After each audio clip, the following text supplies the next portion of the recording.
Well, Jack, welcome, and thank you so much for agreeing to this conversation. You're a newish member of the parish, and you've jumped right into this ministry of ushering and other activities in the cathedral that are so meaningful and fit right in line with our pledge campaign of a place at the table where all are welcome. So tell me how you actually came to come to St. John's in the first place. Well, our daughter moved to Colorado 13 years ago or so, and I started coming to St. John's when I would come visit her. So I very sporadically would come to St. John's, and was immediately taken by the architecture, by the music. It's incredibly, the choir is incredibly talented, and the music I was used to in the church I was in North Carolina. So when we moved here a year ago, it was only natural that I would come and be a part at St. John's. We have a kind of similar story because I came just a few years ago as well, but I've been coming sporadically to visit my children who moved here. So that's the reason I moved here too, so we have that in common. And you step into this cathedral and I immediately felt at home because of this welcoming attitude that we've cultivated, and I felt like I had a place at the table. Well, from the very start, I felt very welcomed and at home here. Even though the architecture is awe-inspiring, and the first time I ushered and walked down the aisle, my whole body was shaking because I was actually taking part in a service at St. John's Cathedral. That's amazing. So tell us about your ushering then. How did you get into that, and why is that important to you? I ushered at the church I was in North Carolina, Christ Church in Raleigh, and it was a way to, when I first started there, to get to know the people in the congregation, to be a presence, to be a welcoming presence there, to be sort of a host, if you want.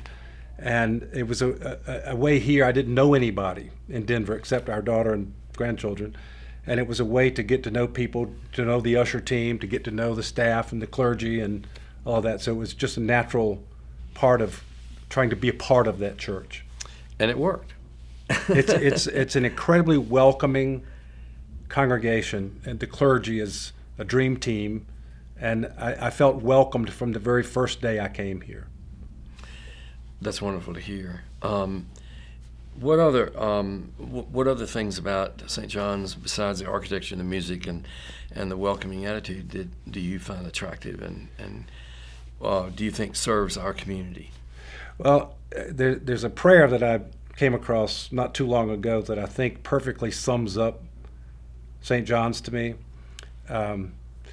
It says, "Thank you for this precious day. May I use it well. May I have a keen eye for joy and beauty. May I spread love and kindness generously. And may I feel the ever-present peace of your light with every breath and every step." And I think that embodies what St. John's is all about. Amen. Amen. That's a beautiful prayer.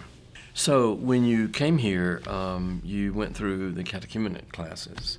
How was that for you, and has that been a great introduction to the Episcopal Church for you? Well, I was a member of the Episcopal Church in Raleigh, as I've mentioned, for 25 years, but never did a catechumenate class. So there was a lot about the Episcopal Church, more detail-oriented, that I had missed along the way. And it was a great place, again, for me to learn more about the Episcopal tradition, but also get to know the people in the catechumenate class. Right. And got to know Katie there through that. So that was one of the first introductions I'd had to St. John's. Good. And you've also been involved in the Faith in Action group. Yes, which is an important part of what I feel like is the service of the church. Faith in Action is currently works at direct service with, we're not necessarily an advocacy group, but we deal with direct service for hunger, homelessness, with local agencies that provide those services. Right. And that's run, organized by Deacon Jack. Correct. Now. Deacon Jack and Jack. Deacon Jack and Jack. That's right. Yeah. Well, thank you, Jack, for coming in and speaking to us about how you found your place at the table here at St. John's. And I hear that story over and over with our congregants who find their place and find this place to be not just a lovely, inspiring place, but has a kind of a connection to people that is really remarkable in a church this size. Well, thank you, Gordon. And I have, from day one when I stepped in here for my first service, I felt very much at home, and feel that now that I've gotten more involved, I certainly feel like I have a place at the table. Thank you.